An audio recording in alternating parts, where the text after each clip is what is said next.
Olá, queridos, paz e graça da parte de Deus o Pai e também do Senhor Jesus vos sejam multiplicadas nesse dia.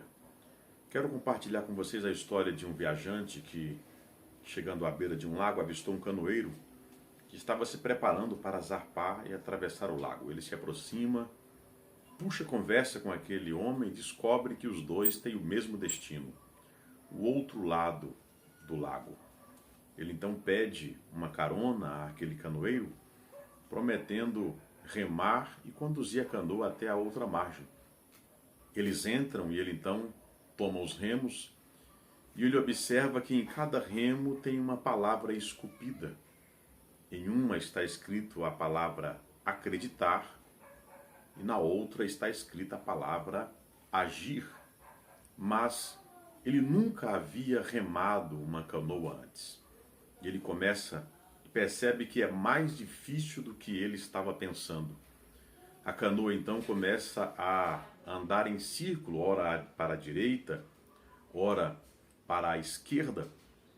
E aquele canoeiro, um senhor muito gentil, embora gentil, ele começa a observar e não tem como resistir. Ele começa a sorrir. Depois de muito tentar sem conseguir ter êxito, aquele viajante diz assim: moço, como eu faço para que esta canoa ande em uma só direção o tempo todo? E aquele canoeiro responde para ele dizendo: o segredo está nas palavras, nos remos, acreditar e agir.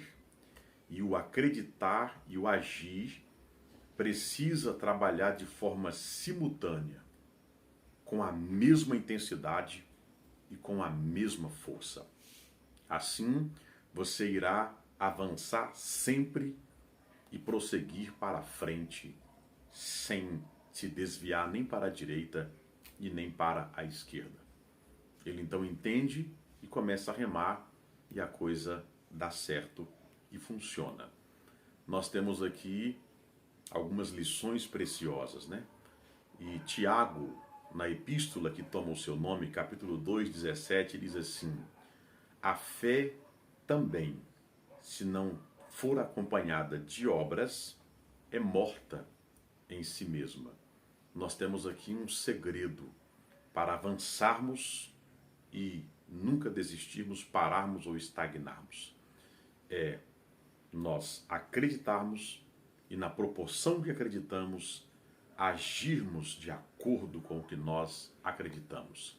O mesmo Tiago, na epístola que toma o seu nome, capítulo 1, 22, ele diz assim: sejam praticantes da palavra e não somente ouvintes, enganando a vocês mesmos.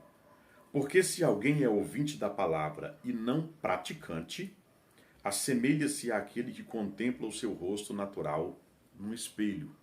Observe que aqui há dois fatores: ouvir e praticar. Mas ele nos orienta, diz ele: pois aquele que é ouvinte e não praticante assemelha-se ao homem que contempla o seu rosto natural num espelho, pois contempla a si mesmo, se retira e logo esquece como era a sua aparência.